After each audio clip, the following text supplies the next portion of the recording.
BRS MLC కవిత కనబడడం లేదు. Yes, Nizamabad నియోజకవర్గ ప్రజల నుంచి వినిపిస్తున్న మాట ఇదే. కాగా కవిత కనిపించడం లేదని నిజామాబాద్ వన్ టౌన్ పిఎస్లో కాంగ్రెస్ నేతలు ఫిర్యాదు చేశారు. నెల రోజుల నుంచి నిజామాబాద్ వైపు కన్నెత్తి చూడలేదని, ప్రజా సమస్యలు పట్టించుకోవడం లేదని వారు చేస్తున్న ప్రధాన ఆరోపణ. అయితే ఇటీవల ఢిల్లీ లిక్కర్ కేసులో బెయిల్పై జైలు నుంచి విడుదలయ్యారు కవిత. అయినా నియోజకవర్గ సమస్యలు పట్టించుకోవడం లేదని ప్రజలు మండిపడుతున్నారు. ప్రజా సొమ్ముతో సకల సౌకర్యాలు అనుభవిస్తున్నారు కానీ ప్రజా సమస్యలను మాత్రం గాలికి వదిలేస్తున్నారంటూ కవితపై సీరియస్ అవుతున్నారు.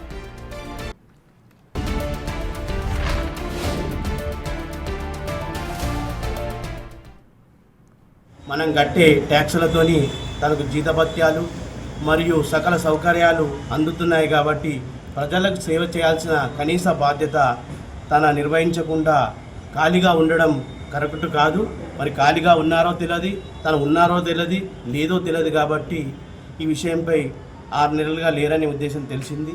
మరియు ఇంకొకటి 5 నెలలుగా తన పర్సనల్ కేసు మీద తను తిహార్ జైల్లో ఉన్నట్టు వినవచ్చింది, తెలియవచ్చింది.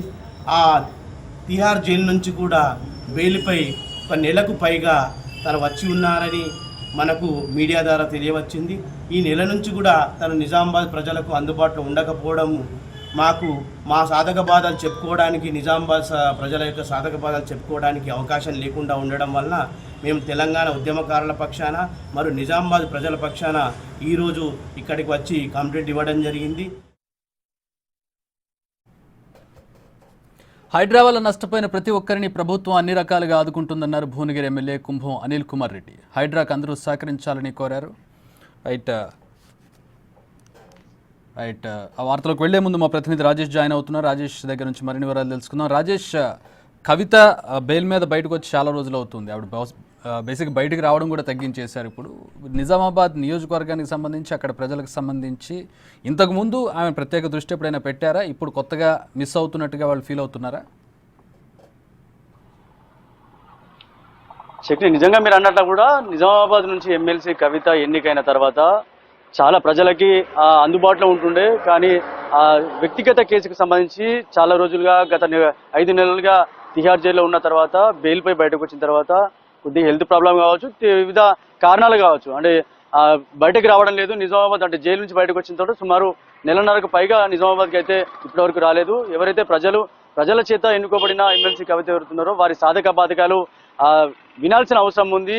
ఇప్పటి వరకు 1.5 నెలల కూడా ఇప్పటి వరకు రాలేదు. అందుకుగాను నిజామాబాద్లో కవిత కనబడట్లేదని చెప్పి కొంతమంది నాయకులంతా కూడా ఈరోజు ఆదే ప్రవీణ్, అలాగే కాంగ్రెస్ సంబంధించిన నాయకులు కావచ్చు, అప్పటి ఉద్యమకారులంతా కూడా ఆదే ప్రవీణ్, అలాగే శేఖర్, వాళ్ళకి సంబంధించిన కొంతమంది నాయకులు ఈరోజు వన్ టౌన్ పోలీస్ స్టేషన్లో ఫిర్యాదు చేశారు.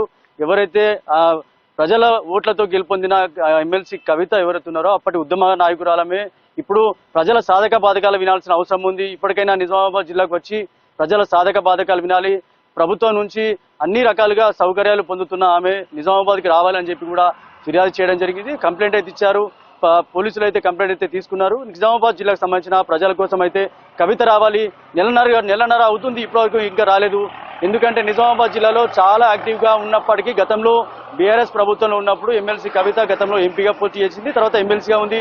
ప్రజల మధ్యలో ఉంటూ అన్ని సమస్యలు అన్ని సమస్యలు పట్టించుకుంటుంది. కానీ ఇప్పుడు గత కొంతకాలంగా వ్యక్తిగత కేసుల నుంచి 5 నెలలుగా జైల్లో ఉన్నప్పటికీ తర్వాత బెయిల్పై బయటకు వచ్చిందని కూడా బయట వార్తల్లో విన్నాం అని చెప్పి నాయకులు కూడా చెప్తున్నారు. వారు అతి త్వరలో నిజామాబాద్కి వచ్చి ప్రజలతోటి అందుబాటులో ఉండాలని చెప్పి కోరుతున్న పరిస్థితి అయితే ఇక్కడ నెలకొంది. Alright, thanks for the updates Rajesh.